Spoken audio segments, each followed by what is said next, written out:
আমাদের উদ্দেশ্য কিন্তু সৎ। এটা আসলে সাত্তার পাগলার গান হোক এবং আমাদের মামুন রশিদ স্যারের গান হোক, প্রচলিত গান, আমাদের উদ্দেশ্য কিন্তু সৎ। আমরা কিন্তু একটা কথা বলেছি, আমরা চেষ্টা করেছি বাংলাদেশের হারিয়ে যাওয়া গানকে কমার্শিয়াল সিনেমার মাধ্যমে উঠে নিয়ে আসা।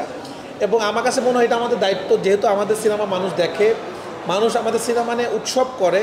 আমাদের দায়িত্ব আমাদের কালচারের যে বিষয়গুলো, আমাদের দেশীয় যে সংস্কৃতি, আমাদের দেশের যে কালচার, আমাদের দেশীয় যে গান, সেগুলো যদি আমরা নিয়ে আসি, তাহলে আমাদের দেশের যে কালচার, আমাদের যে হারিয়ে যাওয়া গান, সেগুলো ফিরে পাবে। এবং এই কারণে আমরা এই গানটা করেছি। এবং আমাদের একটাই সম্মান, আমরা চাই বাংলাদেশি গান বাংলাদেশি হিট হোক। পুরোনো দিনের যে সুন্দর সুন্দর গান, ফোক গান, যেগুলো শুনলে আমাদের হৃদয় জুড়িয়ে যায়, সেগুলো যেন নতুন করে আমরা ক্রিয়েট করি। এবং আমরা তাদেরকে সম্মান জানাতে চাই যারা গানটা সৃষ্টি করেছিলেন। আমরা যতটুকু জানতে পেরেছি ততটুকু ক্রেডিট দিয়েছি।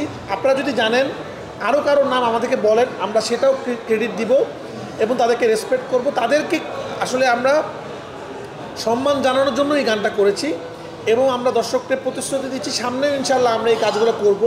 এবং আমি বাকিদেরকেও বলবো, আমাদেরকে আসলে এমন গান করা উচিত যেটা আমাদের কালচার, যেটা আমাদের আসলে আমাদের দেশীয় গান, সেগুলোকে আমাদের প্রমোট করা উচিত। কারণ আমরা একসময় দেখতাম যে আমাদের গান, আমরা পাগল হয়ে যেত আমাদের গান।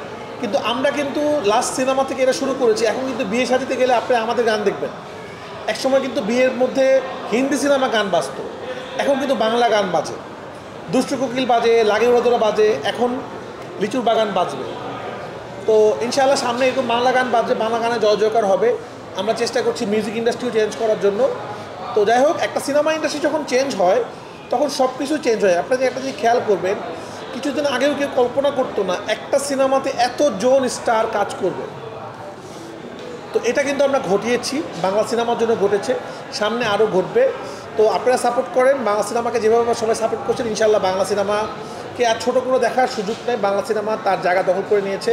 অলরেডি অডিয়েন্স বলছে যে বাংলা সিনেমার কমার্শিয়ালের যে ধরন, তাণ্ডব থেকে সেটা চেঞ্জ হয়ে যাচ্ছে, কমার্শিয়ালের ভাষা চেঞ্জ হয়ে যাচ্ছে। কমার্শিয়াল সিনেমা মানে এখন শুধু এটা না যে এটার প্যাকেজিং সিনেমা, একটা আইটেম সং থাকবে, দুইটা ফাইট থাকবে, একটা প্যাকেজ থাকবে। কমার্শিয়াল সিনেমাতে গল্প থাকতে পারে, সেটা আসলে পরপর আমরা প্রমাণ করছি। ভালো ভালো মুভি হচ্ছে, এর আগে যদি বরবাদ হয়েছে, খুব ভালো করেছে। এখন তাণ্ডব হলো, এর আগে আমরা তুফান করেছি, সুরঙ্গ করেছি, প্রিয়তমা হয়েছে। এই যে আস্তে আস্তে সিনেমা ইন্ডাস্ট্রি বাড়ছে, এটা সবার জন্য হয়েছে। আমরা সাকিব ভাইকে ধন্যবাদ জানাতে চাই, তিনি দিনের পর দিন পরিশ্রম করে যাচ্ছেন, কোনো ব্রেক দিচ্ছেন না। কারণ আমরা জানি উনি যেভাবে শুটিং করেছেন, একটা ব্যাক টু ব্যাক সিনেমা করা অনেক ডিফিকাল্ট এবং লুক চেঞ্জ করা। তো সবাই সম্মতিতে আমরা যেভাবে সিনেমাকে এগিয়ে নিয়ে যাচ্ছি, ইনশাআল্লাহ বাংলা সিনেমা আরও সামনে এগিয়ে যাবে এবং ভালো কিছু করবে।